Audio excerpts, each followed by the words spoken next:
Hello and welcome to Shaman Sister Sessions, episode 92.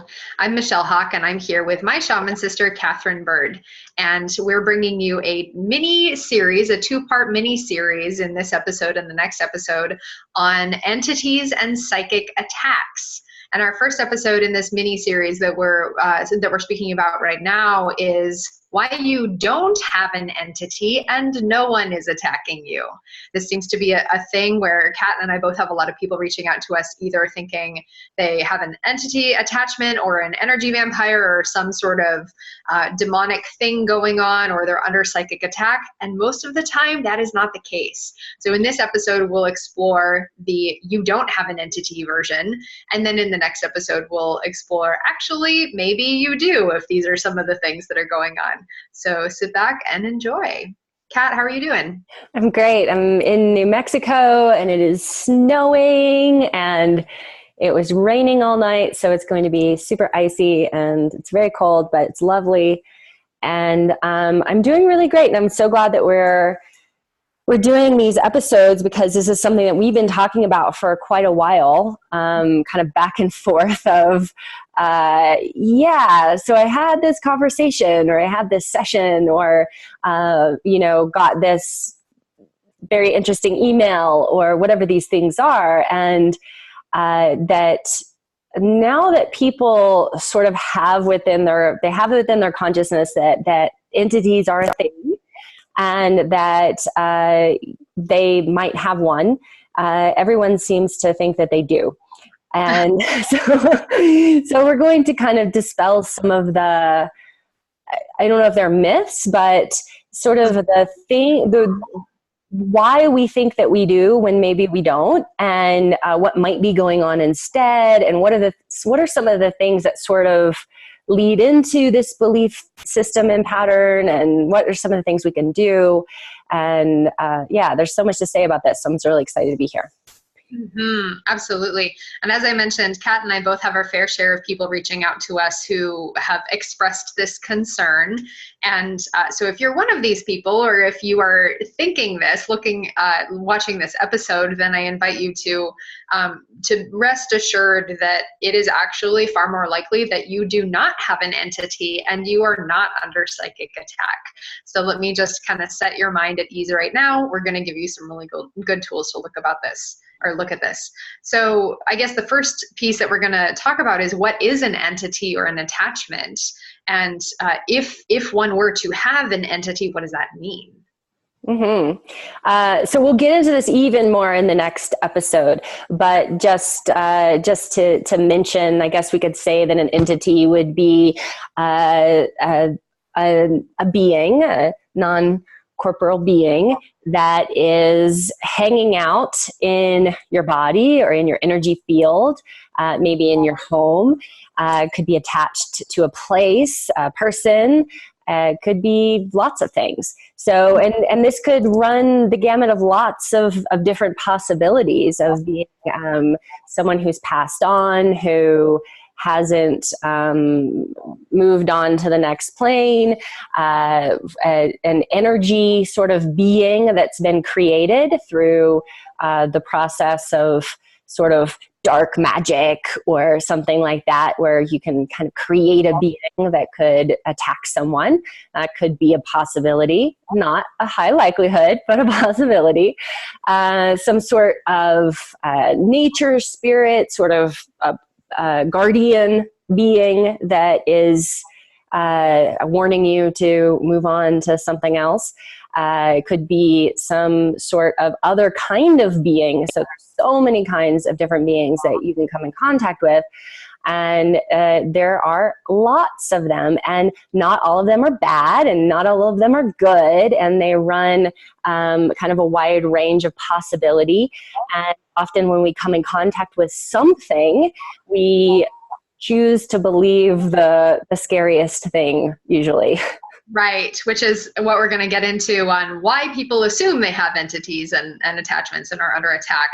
And then just to come alongside that and speak about psychic attack, since we're kind of coupling that in this episode arc, A psychic attack is you could be under attack from another person, so another human embodied person, or again from one of these energies or entities, a non-corporeal entity, or an energy field that is interacting with your body and your energy field with the intention of causing harm.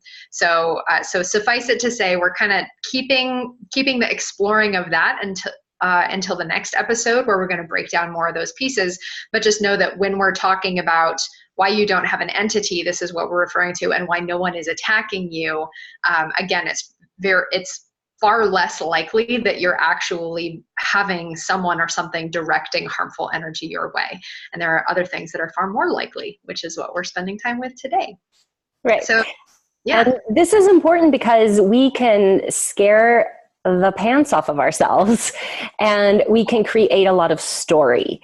And so a lot of this is starting to look at our stories and look at our relationship with our beliefs around these things, because they're going to shape what we are sort of calling into our experience or what we're available for. That's going to shape our way that we interact with energy, is, these beliefs and stories that we like to, because we're humans, that's what we do. We like to attach ourselves to beliefs and stories.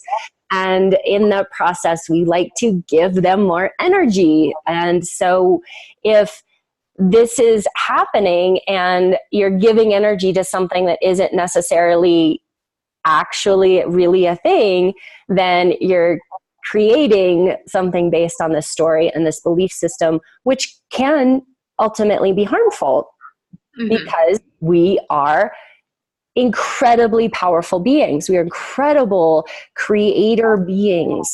And so we have to, when we start getting involved in energetic and spiritual realms, we're going to come across things, we're going to experience things, we're going to have things that happen within our awareness and our consciousness. And it's important to be always looking at ourselves and looking at our stories and our beliefs and our practices. And we're going to talk about all that today. Yeah, absolutely. So I think one of the first and easiest fingers that we can point as to why do people assume that they have entities or that they're under attack is honestly pop culture, right? Again, we so easily we're meaning making machines. And if we're exposed to, there's a really surprising number of, even kids shows or books that talk about, being attacked by the evil stepmother or, someone being possessed or something. There's a lot of story around that we're exposed to from a startlingly young age. And then looking at movies and TV shows and different books and sci-fi things, there's a lot of collective energy around the idea of possession and around the idea of mind control as another form of this, right? Like how many books or even like Harry Potter, right, has this element of using spells to cause mind control. And so there's a lot of conditioning around the idea of it is possible for someone or something else to easily take control and power over our body and our energy field. That's, I think, the easiest one to point a finger at is just cultural conditioning. And then the next one is that people are way too generous with their sometimes misinformed psychic information that they're getting. And so there are a lot of people who maybe go to some sort of healer, psychic, seer, whatever person, and they are told that they have an entity, or some person at a party, just randomly or so on, like some person says you have an entity and you better believe that you from that point forward are like, oh my God, I have an entity. And that person may or may not be correct. That person might be misinterpreting energetic information that they're getting, might not even have anything to do with you. They might be getting energetic information from, say, your childhood or from a partner or a friend or anything. They could be getting information from someone else in the room and somehow attach it to you. And then make a story around it that you have an entity, and really they're just interpreting psychic energy as a being, which is kind of the number one thing that happens when we think we have an entity, is that it's a misinterpretation of some sort of energy. And we get all psychically activated visually, and the visual representation of an energetic whatever, just energy, can be scary. It can be different. It can be dark. It's a shadow. It's a color. It's a light. It's a whatever it is. And our mind wants to interpret that and make it something. And so that's what happens a lot, is that people are actually told, oh, I was told I had an entity. And which is not helpful. Please don't go to a party and tell, even if you're like, oh my God, that person really has an entity, do not walk up and tell some stranger that they have an entity. It's a super unhelpful thing to do to someone. Mm-hmm. And it can actually, we're going to do something about it. Right. And it can cause spiraling and fear-inducing patterns. And yeah, it's not a kind thing to do. And so looking at, well, why are we so easily willing to assign, okay, if we have this activated visual experience, or we're perceiving energy, our natural tendency is to assign it, that it's other, rather than that it's somehow my energy. And so then again, if someone is either reading you, or if you're interpreting something in your field, it is a whole lot easier. And again, this is a very a human brain sort of thing, where if we're perceiving something as wrong, or something as bad or uncomfortable, we most often jump to the conclusion that it's not ours, it doesn't belong to us, which again is where we get into the misreading and misinterpretation of energy. But and I would also say, along with that, the human trait is we're neurologically designed to attribute value to sensational information or experiences. So we are far more likely, there's all sorts of sayings about this, where it's and it's totally escaping my mind right now exactly what that saying is, but where our mind naturally jumps to what is the most fantastical, the most crazy version that is possible, rather than actually this is probably what's happening. And this is the case in this realm as well. We naturally jump to the most fantastical thing we could imagine, which would be, I'm possessed by a demon, rather than I'm having a really hard time processing my shadow body. It's a little bit less glamorous, a little bit less sexy. It's so less sexy to, because I know I've had a conversation not that long ago with someone who was so convinced that they had an entity, and there was this really angry, being that was after them, and was, in this certain place. And it's like, well, it's an angry being. But the truth was, it's just unprocessed anger that has energetically collected into a place in the body, or a place in the energy field. And because it hasn't been felt, seen, heard, witnessed, moved through, expressed in some way, acknowledged, all of the things that have to do with shadow work and with our working with our own consciousness and working on ourselves, it sort of goos into that, collective energy. And then when we lean into it or become aware of it, which we start doing a little bit of meditation, we start doing a little bit of practice, and all of a sudden you're like, oh my God, I'm aware of something, and it's dark, and it's ugly, and it's gross, and it hates me, and it wants me to die. And it's like, yeah, it does. It's your anger from your life, and it's your pain, your sadness, your unprocessed feelings and emotions that are honestly actively seeking to hurt you, because they will over time become something that gets into the body and causes illness and disease. And so now is the time to clean that stuff up, instead of blaming it on something outside of self and not taking responsibility. And I think that's the thing that Michelle and I are always coming back to is, we need to take responsibility for ourselves. Mm-hmm. And having something that's outside, that is other, it makes it really easy for us to not be responsible for our thoughts, our words, our actions, our deeds for our life. Absolutely, because then let's look at what happens if we were to assume, okay, I have an entity and someone or something is psychically attacking me, then the solution becomes exercise the entity, receive support from a healer to cut the thing out or get rid of it and put up protection for the psychic attack. Versus if we were to take responsibility and take agency and say, okay, I am feeling the coagulation of this shadow body that is my own and my ancestors' residual cumulative trauma, and I feel as though I'm under attack, but really it's actually this shadow body that is misguidedly, and let's know that, okay, when we're talking about causing harm here, our highest self is never actively harming us, and the shadow body actually is operating in the way that it, in its misguided way, believes to be most helpful, which, it is running its own survival programming. It's running its own, granted, misguided,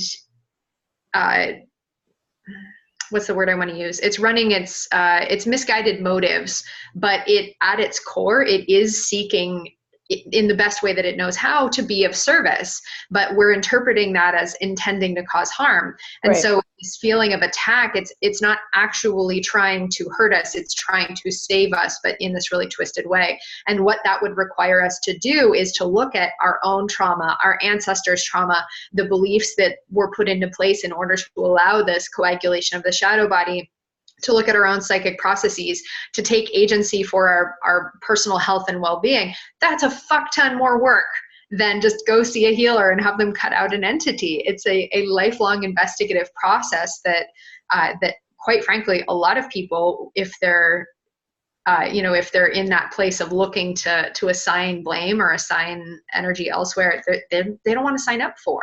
Right. Because in that you get to be like, oh, well, I have an entity, so of course I was late for my appointment because this entity is trying to sabotage my experience. And it's like, no, you're just late for your appointment because you didn't value this appointment.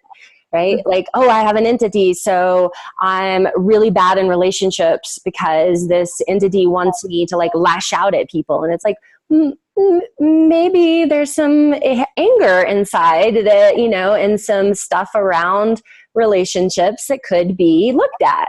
So, one of my teachers says that, exorcism 101 is change the karmic address.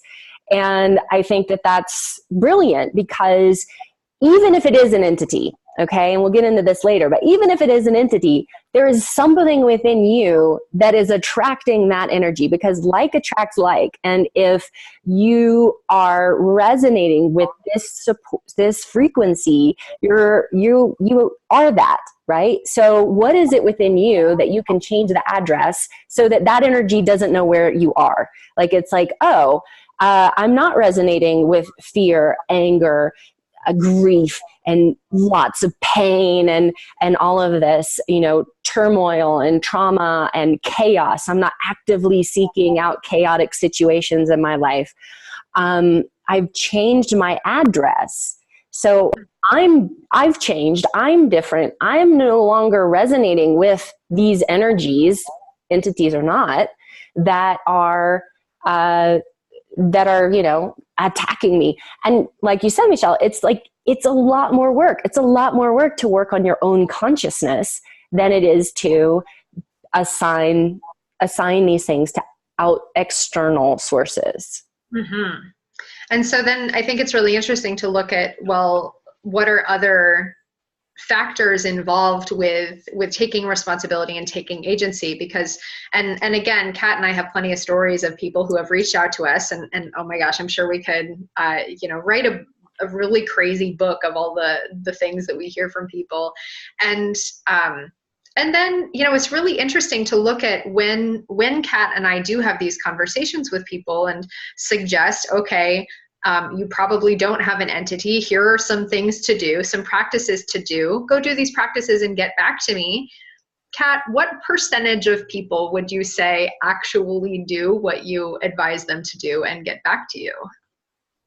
It's a pretty low percentage, very low percentage, because you're giving them things that are, oh, I have this thing and I've been to doctors and they've done the thing and they did a surgery. They did like I've been to these healers. I've been to all of these people and all these people have done these things that haven't worked.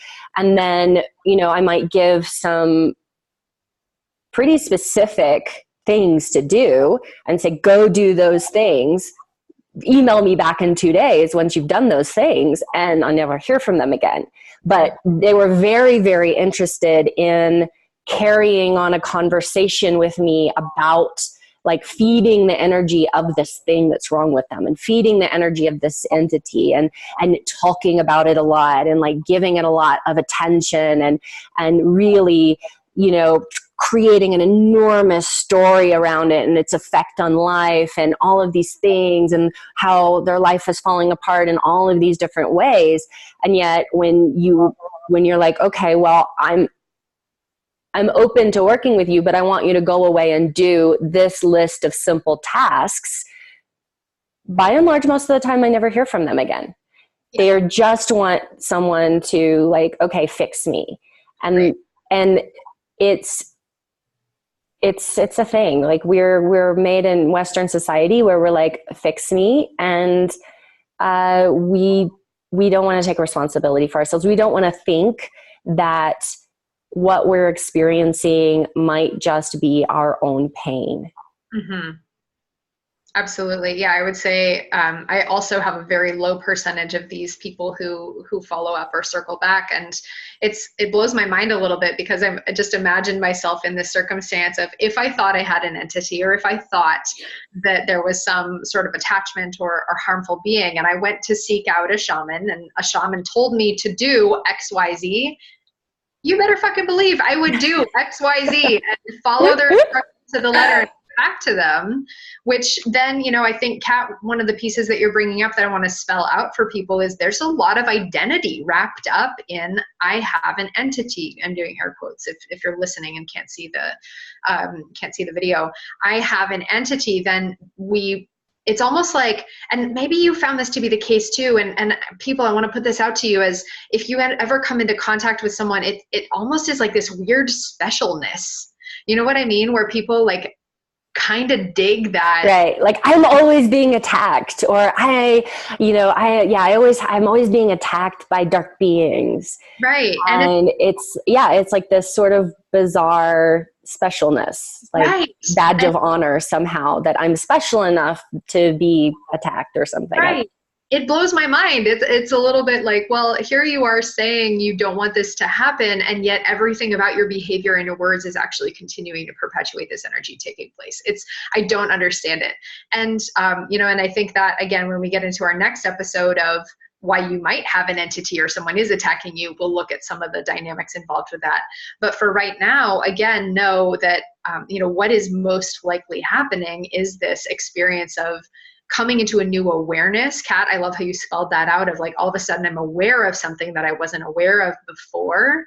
So then the assumption naturally is it must be something else that now I can perceive, as opposed to I've finally cultivated my awareness and my psychic presence enough that I can finally tune into the subtle nuances of my own field and become aware of this new dimension of my own energy body, which is uncomfortable and which would require me to up level further and take agency for my process. Mm-hmm. That's most of the time what's going on. Right. I also want to say that there's we also are raised, a lot of us in religious homes or communities or whatever. And so this can also add to the mix because we don't have experience or a large like awareness or concept that there's lots of beings everywhere. There's lots of energy everywhere. Everything is energy. Everything is moving. Everything is vibrating. Everything is alive. Everything is speaking to us if we're listening deeply enough. And so we are raised with this very disjointed reality of like, there's man and there's God and maybe some angels that are good. And then there's like the devil and hell and demons that are bad. And so when we look at things from this very black and white perspective, then all of a sudden we are looking at things that are outside of us, that are affecting us. We're not understanding that we are part of everything. And we are kind of going, okay, well, it's either this or that. It's either one or the other. It's either an angel and it's good, or it's either a demon and it's bad. And that's not always the case. Mm-hmm. And, you know, I like to say, like, demons are some of our best teachers. And that people who have had encounters with dark beings and things that are and feel demonic often come out of that experience more embodied, sovereign, empowered, skilled, aware, present, you know, that there are things that show up that look and feel a certain way, but are really there to be teachers and to teach us about ourselves and to, you know, shock us into higher consciousness in some sort of way. But we misinterpret things all the time. So absolutely. Yeah. So maybe your greatest teacher is showing up and you're like, stop. Right. Get away from me. Somebody cut it out. No. And what changes if we look at it that way, right? Again, this, even looking at we're not dealing with anything externally. We're simply being present with our own shadow body. And, you know, an example of someone that both Kat and I have worked with came in thinking they had an entity, and Kat tuned in with me. It was like, but does this person, I don't think this person has an entity. Does this person have an entity? And I'm scanning like, no, really not. It's again, that ancestral and personal karma and cumulative trauma. And then working with it, really, it's this, it's an opportunity to come into grace and come into mastery and come into, again, receiving the gifts rather than like, oh, fuck, I have to clear all this ancestral trauma. And, you know, and I've definitely been in that. We've all been there. And if you say you haven't, you're lying, right? Like we all have that experience of like, God, I can't believe I have to do this again. Really? Right. This feels so dense. This feels so hard. Why did I get this lesson? And over and over and over. And yet, again, it's that, how can we, you know, there is so much grace that is available to us there by, you know, not rejecting it, not saying, oh, that's not mine. It's a demon, it's an entity, or someone's attacking me. You know, so first of all, if we don't do that and we say, okay, this is mine, I'm going to sit with it. I'm going to be present with it. And then from that, you know, even like not rejecting it of like, oh, this is mine, but it's the bad part of me, or it's the evil part of me, or it's the shadow part. No, we just say, this is mine. This is my lead that I get to alchemize into my own personal gold. This is the, you know, I am the answered prayer of my ancestors who have been praying into being someone or something that could come and offer this healing and karmic liberation for all of my relations, right? And I get to come into my own mastery and my own sovereignty and my own well-being and my own vibrancy and vitality by embracing this project, by embracing this opportunity and this invitation. And I want to underscore that word invitation, because you don't have to do shit with this. You don't have to. It is an opportunity. You are always a choice, and you can say no. I don't recommend that. But you can say no for a while. Yeah, you know, it just keeps building. It'll usually catch up with you at some point, but you can say no for a while. Yeah, totally. And I could say no forever, and quite honestly, like, I'm going to say something super grim here, but you could say no forever and die unhealthy and tortured and miserable and pass this on to no future big deal. generations. No big deal. Just come back and do it again. Yeah, that's not it. But honestly, if you're tuning into this, like, I can pretty much guarantee you're going to say yes to it because you're tuning in and asking for tools, right? You're here. Right. So, yeah. And here's the thing is when it's tools, and I just want to say a big fuck you to a lot of practitioners out there who don't give their people any tools. They are just of the, well, yeah, let's cut the entity out and let's, like, you know, burn some sage or whatever. And like, now you're fine because I decreed that you're fine. And that belief that you're fine will get you far. It will make things stop being weird in your life. It will change a lot. But there are times when you really do need someone to do this work with you. And I'm going to say with you and not for you, but with you. But with you in the way of, there are also tools going in, there are tools and practices coming out of such an experience. There is follow-up, there is homework, there is stuff that you need to do, whether you have an entity or not, you're working energetically, emotionally, whatever this is, there is extended stuff that should be going on outside of the context of just a, we'll call it the cut it out exorcism healing, right? Yeah. Or wear this magic amulet and no one will be able to attack you. And then if you lose the amulet, good luck. Amulet, good luck. So what would be some of those favorite tools and practices, Kat? Well, Michelle, it is really, really important, and we've talked about it so many times, to be having a physical, energetic practice that you're working with on a regular basis, that you have a meditation practice, and that you have teachers that you're working with that are giving you proper instruction, and that you're not just learning everything on YouTube randomly from random YouTube strangers. One practice over here, and then one practice over here, and then a thing over here, and whatever over there. Like that you are working with somebody who hopefully can help track you and work with you so that you can be present with your energy and what's coming up for you. Mm-hmm. Yes. Cannot underscore enough. And it's funny, like YouTube strangers like us, if you haven't met us. YouTube strangers like us, but we're not like, oh, here, do this one practice. And I'll just say that it's really important that one of the issues that comes up when people think that they have entities, it is because of what is called a chi deviation, or basically your energy is in the wrong place. It is deviated. And this arises because so many people want to skip the fundamentals of releasing energy from their body and becoming grounded on the earth, in their body, understanding how to collect and source earth energy into their body and work with that first and master it before moving on to the upper centers and awakening psychic abilities. And this is one of the main things, is that psychic abilities gets all the airplay and seems so cool and so fun.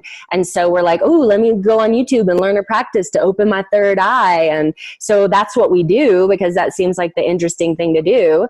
Or we go to a festival, or we go to a friend's house, and we take a bunch of psychedelics or whatever plant medicine thing you're into, and we open up these centers, but we're not really embodied, we're not grounded, we haven't dealt with any of our childhood trauma, we haven't worked with our physical body at all, any physical body healing, we haven't worked with our emotional body. So anything that's in the body and in the field is now being translated through this psychic center. So things that that causes this sort of magical thinking of seeing beings everywhere and having these pretty much like hallucinations. So that can take quite a long time to actually reverse and to fix. And you need to work with somebody on that if that happens to you. And that can also feel like a lot of other pieces of like being really ungrounded, not being able to control your energy, not, feeling like you're in your body, dissociating a lot. Like there's lots of other examples of this, but this is a big issue. Well, and Kat, one of the pieces you're talking about in particular, this tendency to overemphasize the psychic development. And again, this is a thing that we see a lot. This is something that, quite frankly, again, it's the sexy version of energetic practice, right? Like imagine you're relatively new to the path and maybe you've had this experience, maybe you're this person, you get to choose, okay, I can do a training or I can cultivate either how to cultivate subtle body awareness and grounding, or how to see beings and have really cool visions. Which one are you going to choose, right? Again, we want the sexy psychic version, but what happens with that is, and I use this term, we become very energetically top heavy, right? We have these very overdeveloped, disproportionately overdeveloped psychic centers, meaning usually throat and third eye in particular, third eye and crown, and nowhere for that energy to go. And imagine here that, and I like to use the metaphor of the pyramid. Imagine you've got a pyramid with the base being this big. You can build your pyramid about this tall, right? But then your base, okay, if you're doing a pyramid with a much bigger base like this, you can build a pyramid that's this tall, right? So because our energy naturally, we're not a column, and that isn't super sustainable. So if you do not have the sufficient base, meaning cultivated body awareness, cultivated connection with the emotional body, cultivated ability to access vital life force and to channel it effectively through the physical and etheric bodies, cultivated sense of I am presence. And in case you can't tell, I'm just going through the chakras and naming what their primary energies are, and cultivated self-awareness and compassion and this ability to interface with other energies in a healthy, effective way, then you can fuck yourself up big time by activating these top three, in particular top two centers, because you'll be accessing energies and having all these blockages in the lower centers, so that energy won't be able to move and integrate effectively within your own personal field. Thus, it will read like dangerous. It will read like foreign. It will read like demonic. It will read like I don't have context for this and it's making me really uncomfortable and possibly making you physically ill because your own blockages are getting in the way. So please, people, and at this point, again, honestly, if you're finding us at this point in your journey, my guess is you've probably already done some of that, either the plant medicine stuff or the do super psychic activation or do a lot of breath work and then blow out your system, right? You've probably done that. If you haven't, good on you. Start with the grounding, start with the physical practice, start with essentially work your way up through the chakras rather than working your way down, which is where most people seem to go. Right. And it can happen spontaneous. Right? We can have these spontaneous awakenings, these spontaneous Kundalini awakenings, and these spontaneous awakenings where all the energy is shooting up. We have not developed the mastery of being able to sit and be present, or stand and be present and move consciously with our intention, the energy through our system.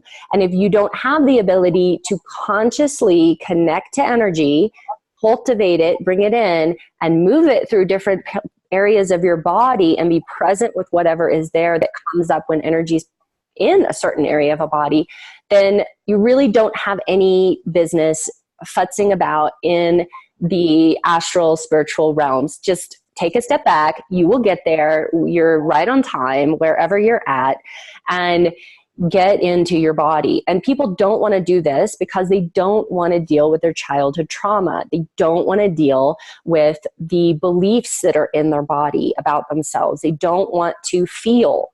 They don't want to feel their emotions. They don't want to feel the things that they've been unwilling to actually address and feel for a long time. So they're more like, ooh, let's look at pretty lights, right? And there are so many people that I have met who have seriously damaged their systems with doing improper practices, taught by people who didn't know what they were doing, or made up practice. This is what I'm doing, so I'm making up this practice, so this is what I'm doing, with no awareness of why they're, what else could be going on. And also medicine work, and doing a lot of medicine and thinking that that's, somehow healing everything. And then taking everything that's happening inside of a medicine journey and sort of ascribing a lot of story around it, and imbalancing themselves so much that, then somebody shows up to actually help that person deal with their trauma and their childhood wounds and these pieces. And the energy that comes up is so strong, and the psychic center is so open, that all of a sudden they're like, oh, it's a demon. Oh, it's an entity. Oh, it's this.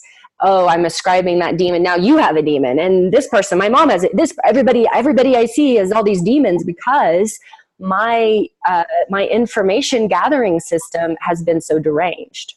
Yeah. Good use of the word deranged, right?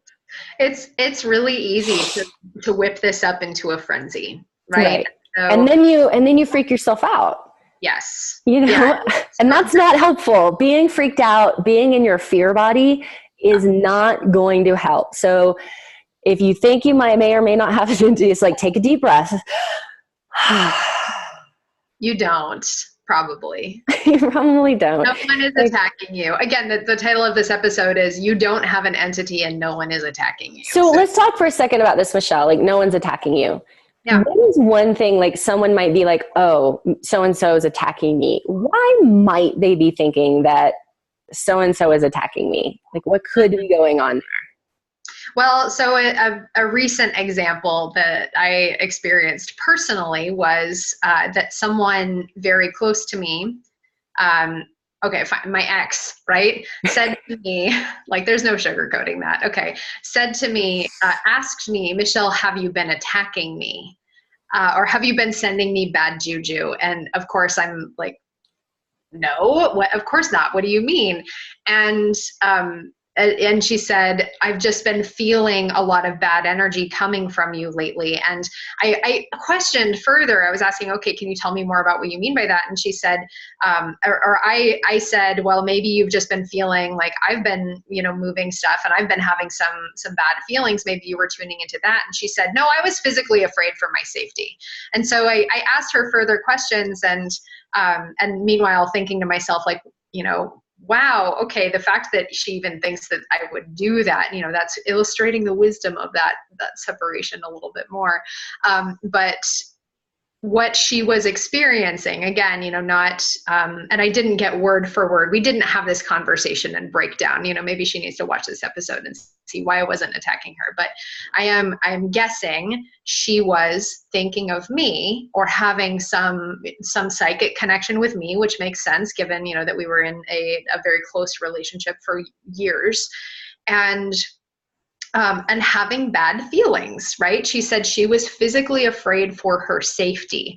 So I'm guessing she was experiencing some body level awareness, some, uncomfortable feelings in the physical body as well as the emotional body when there was some type of connection with my energy. So either thinking of me or having, having some thoughts or feelings arise around me. And so then, of course, we can look at, well, I wasn't attacking her. I know for a fact that I have never energetically attacked anyone or anything. I know that that's not a part of my coding and my makeup. And I was even asking Kat at one point, I was like, what's happening with this? And Kat, oh my God, it was so funny. I will never forget this. Kat said, like, well, you could if you wanted to. You could totally fuck somebody up. I was like, well, she probably just is like aware, right? Like, this is a super powerful person. And someone super powerful, like, yes, but it takes a lot of psychic energy to attack someone. It takes a lot of focus and dedication and presence and like really energetically focusing on someone. And generally, most people are not actually energetically powerful enough to accomplish such a thing. And if they are, it generally means that they need to have a sustained focus. And once they stop focusing on it, once they move on to something else, then that energy will just dissipate. And so it's not super, I mean, yeah, people can do that. Shamans can do that. It's a thing. And shamans in the forest will run around throwing, energetic darts at each other and laughing, and it's fun. But like in normal reality of everyday life, it's not that common. It's not a thing. So then looking at, well, what was much more likely happening? Okay. What was much more likely happening? And again, I am fully aware, like I'm just feeling a little bit of like, check whatever ego. And I want to put in a caveat of like, I'm not projecting, but I am saying what was likely the case was she was feeling guilty.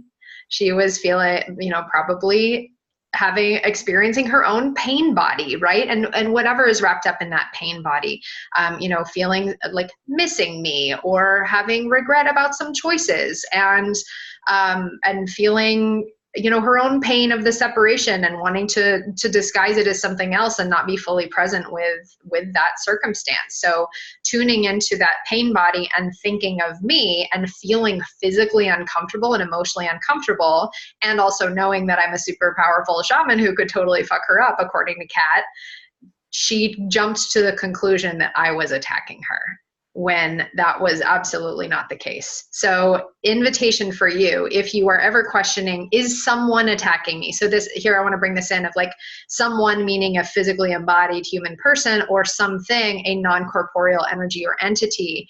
Again, the answer is probably no. But if you ever have this feeling of, okay, I wonder if someone or something is attacking me, look at what aspect of myself am I perceiving that is causing me to feel as though my safety is physically threatened. So physically, emotionally, energetically under threat, and ask some questions about what aspect of myself might this be? What aspect of myself is triggering this feeling that I am being threatened, right? You'll usually be able to pinpoint it, right? So if she thought I was attacking her, it was probably most likely coming up if she was thinking of me. Right? So then asking yourself those questions will usually help you be able to identify what part of your pain body or shadow experience and using where your mind goes with that to see what the more likely explanation is. And then using your support, using your go-to Yoda shaman person to help you. That's me. Yoda, right? Right. That was my nickname at a few events, because my play name Yoda, to help you extract that and break down the actual trauma and the actual pain body that is creating your experience. Right, because the main thing really here is that we can get so flustered, we can get so story oriented, we can get so stuck in fear, we can get so ungrounded in these experiences, because they can be frightening and they can be painful. And so when we don't have someone who is a really solid reflection for us, then we can spin out, and we can spin out of control. And as we do that, we sort of become that in a way, right? And then we become sort of a kind of a beacon for more of that energy to come in, right? More of that chaotic, sort of pained energy to come into our experience. So we start kind of seeing it everywhere. Mm-hmm. And it's there for some reason, right? Even if it is an entity, whatever it is, right? It's there for some reason. It's not, there's no accident in this experience that you're in, right? There's no, I walked in the wrong place it's like, no, not really. I mean, maybe you went and did some magical work in a really stupid place. Like you went to the mental institution that was shut down in the 1800s and did some magic work and opened your channel and portaling and all this stuff. It's like, yeah, that was dumb. This is the lesson. Yeah, we don't recommend that. We're not recommending that. No. Like, so here you go. Here's your lesson. How fast do you want to learn it? What do you want to do about it? What is it calling within you to change within yourself? And most of the time, most people just don't want to change. So they'd rather almost be like, well, I just live with an entity because that's who I am. I'm that guy. Yeah. Again, the weird specialness identity thing that comes up. Yeah. So if this is you, if any of this is resonating with you, we super strongly urge / invite you to be asking yourself some of these questions, to seek out support from someone like Katherine or myself, and or anyone that you feel great about working with, who is going to support your investigation from this this much more grounded perspective. And grounded, please pick somebody who's grounded. There are a lot of spiritual healing practitioners out there who are not actually that helpful in these realms, because there's a lot of exaggerated, just like, it's just not helpful. Find Right. somebody who's grounded and able to really hold space. Well, and let's look also, for example, at what would a practitioner get out of telling you that you have an entity? Money. Right? They get money. They get to be they get to be the one who saves you. They get to be the one who exercises you, or who fixes your problem, right? So please beware as well of if someone is telling you that you have an entity, they potentially have something to gain from you believing that you do, or believing that someone is attacking you, right? Because then they get to say, oh, someone is attacking you, but I can help you with that. Don't worry about it. So please be cautious. If there is someone who is telling you that, like, just look at, and they might be genuinely trying to help you. They might genuinely believe that that is true. But again, that brings into question, what's their relationship with their shadow body? What's their relationship with working with their own agency and sovereignty, and working with, with energy in that way.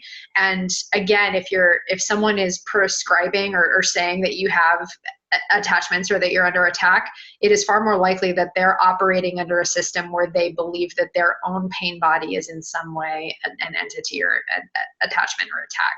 So keep that in mind, please. And again, it's, I'm not saying don't work with these people. I am just saying be careful if that's something that's coming up. So it's always okay to ask questions. If you're working with someone and you have to keep going back to them to get entities removed, that's a problem, because that means that there's no consciousness work happening outside of the exorcistic work. Consciousness work, emotional work, all of that is in need of support. Energy work is in need of support when you're going through, if you really have an entity and you need to have an exorcism, and that's a real thing, you also need other supportive techniques, modalities, consciousness training to help you to reinvigorate your energy body, to help to shift your consciousness, to help to heal whatever was calling this in the first place. So just know that having to continuously get entities removed is not normal. That's not a normal thing. Something is not working. Go see a different practitioner. Go to a different modality. Go to something else. Yeah, absolutely. So be really careful about who you're inviting into your field with that work. And then, of course, or you might have to move. Might have to move. Yeah, chemically and physically, potentially. Right. Yeah, but caution always whenever you're working with someone in such an energetically intimate capacity. I am a huge fan of interviewing people or having some sort of conversation. And again, we've done episodes on this, like how to choose a spiritual mentor. Yeah. How to choose a shaman, how to choose a spiritual mentor. Yeah. And I mean, even for me, I had a question this summer, and I was like, I wonder if I'm missing anything, right? And I had a recommendation from someone to do session work with some people, and I did not really have a conversation with them first because it was a recommended referral. And I really wish that I had, because there were conversation-wise some red flags of, it was a brand of spirituality that felt very dogmatic, restrictive, not open, it felt like it needed, we were constantly having to protect ourselves. And it was just a lot of fear-based stuff and a lot of not life-affirming for me viewpoints and practices, and just ideas and stuff that did not resonate with me. And I really wish that I had had a conversation with them first before I actually went into the session. And didn't they tell you that you had some sort of attachment or entity or something too? No, I mean, it wasn't like that. It was sort of like a program, you've got this program running, right? Or whatever. This is another thing too, though. And I'm glad you reminded me of that. I thought there was something too. I mean, and this is slightly different, but I want to again kind of remind anyone who is telling you that you have XYZ thing that is wrong, quote, whether it's energy or attachment or programming or whatever thing, again, just kind of like take it with a grain of salt and look at, yes, there might be this program, or again, I essentially want to bring program into this realm of what we're talking about today. It might be this shadow body that is running through their psychic filter and they're interpreting it as a program or as faulty conditioning. Right. And is faulty. And after having a conversation after the session, I was like, yeah, that's your viewpoint of what would be a faulty program. And honestly, like in my viewpoint, I'm like, I don't know if that's really a faulty program or not. And so it felt energetically invasive and unhelpful in the end. And so yeah, wasn't super fun for me. Wasn't a fun experience. And so just, we have those other podcasts you can check out. So please do that. Mm-hmm, absolutely. And I think we've given you a lot of tools so far. Kat, is there any other must think of or must know thing to leave people with before we close? I think we covered a lot. I think we have it. I think checking, like you said, to be really checking in and to be looking at emotions, my emotional body. Like, what am I not processing? What am I not feeling? What am I not looking at? What have I repressed? What am I uncomfortable about feeling? In the energy body, do I have a regular, sustainable, effective, and physical energetic practice that I'm working with? Could I be experiencing energy in a new way because I have a new practice or meditation that could be causing me to interpret things? Mm-hmm. And looking at mental, so looking at your consciousness, looking at sort of belief systems that you have, looking at, are you operating from places around sort of feeding fear and doubt, worry, shame, all of these things, or are you actively choosing to change your consciousness to be in alignment with higher states and higher virtues and releasing your programming, right? Because some of this, it's like we become identity, like we form all these identities around things. And it's like, well, how could you actually, untangle some of your identity and untangle some of your programming, right? Which would allow you to rise into more forgiveness, love, compassion, right? Because if you are not able to reach a place of forgiveness, love, compassion, gratitude, then you might be experiencing energy as negative coming at you because it's sort of a signal of, hey, right. You're not in these things. You're not accessing this realm of possibility that you have. We all have that possibility. Yes. It takes some work. And with that, I want to slide in one of my favorite pieces of advice that I guarantee you've heard me give before, cultivating resilience and having this capacity to be uncomfortable, honestly, like your best friend in this and any other practice, because the more willingly you're able to sit with your own shadow, doing shadow work is not comfortable. P.S. Doing and investigating anything that, imagine if you think something is attacking you or you think something's harming you and you decide, okay, I'm going to sit with this, the greater your capacity to be present with shadow energies and discomfort, the more easily and more gracefully you will be able to access these states that Kat was talking about, to be in forgiveness and compassion and grace. And I promise it does get easier. I guarantee you that if you practice and if you keep showing up and if you keep choosing to be present with this and you're just flexing that muscle of getting really good at being uncomfortable, I guarantee it will get easier. And there is no shortcut for that. Right. So resilience. And then, I had another really good one that I forgot, but it'll come up if it needs to. I think it's also, this is sort of, maybe we should have talked about this earlier, but it is also possible that there are parts of you that have sort of, through trauma, and different things that might have happened, there's like a part of you can kind of disengage and sort of go away.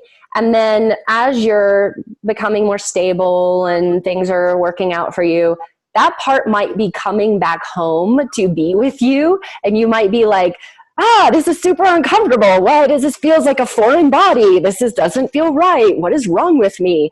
It might feel so foreign to be coming back to wholeness as you go through your healing process that you might think that there's other stuff happening. Well, we did an episode on soul retrieval, right? So I think so. Yeah. Look at that one. I hope so. Yeah. Cause that's essentially what I'm talking about. And in that case, yeah, I'm pretty sure we did. And in that case, that part that's returning, it's returning because you're ready to come into wholeness again, but it also might need some healing. So we might see it as this, as a foreign entity or a foreign body that has trauma and associated shadow attached to it. So that's a really good point too. But again, it's nothing other. It is you that needs some healing. It needs attention. So basically there's some stuff that needs attention here. Yes. And it's not bad. It's a really powerful opportunity. Oh, I remembered the other thing I was going to say.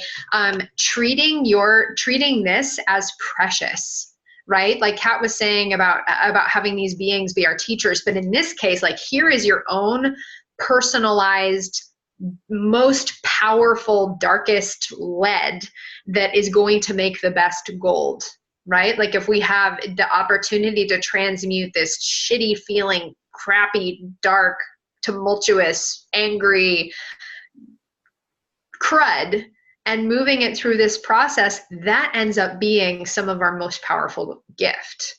So treating it as such and letting it, as much as we can. I know I've definitely been there, and we all have to a certain point, as much as we can, not being in a state of like, fuck, I have to do this work. Instead, like, okay, here's my gold. It's yet to be gold, but here it is. And I'm going to work with it, and I'm going to love it, and I'm going to be grateful for it, even when it sucks. Yeah. Starting from a place, like seeking always to start from a place of yay, joy, gratitude, love. Okay, let's do it. And starting from that place is really helpful for sure. Beautiful. Well, we hope you got a lot out of that. And please do tune into the next episode that looks at why you might actually have a demon and someone might be attacking you. Title TBD on that, but essentially talking about the other side of actually here's what that looks like. And so you'll have a pretty comprehensive arc with both of these. And you're welcome to reach out and tell us what you think. If you like, you can send us an email, shamansistersessions@gmail.com, or you can contact us through our Facebook page, Shaman Sister Sessions. You can also find all our past episodes on YouTube, iTunes, and Stitcher. So go ahead and circle back to the ones that we mentioned if you want more information, particularly about the soul retrieval stuff and the how to choose a shaman and how to choose a spiritual mentor. And other ways that you can engage with us if you would like to work with us or study with us. I have the I Am Alchemy course that is, I am accepting applications for the 2020 cohort, which begins in March. So if you would like to tune in with that and you'd like to get into some alchemical studies, and again, I mentioned that lead to gold thing a few times. If you would like more tools about that and want to apprentice with me, you can contact me through my website, joyofenergy.com. Kat, what do you have going on? Oh, I'm settling and looking for a home. So I'm right now for December, maybe possibly taking on some more one-on-one clients, but that's about it. And let's see. You can find me at Katherine Bird, katherinebird.com. So we're easy to find. And if you enjoyed this, please remember to share to your community, to comment, to like, to subscribe to our channels. And we are on YouTube, iTunes, Stitcher, and Spotify now. So keep coming back, and we'll see you on the next episode.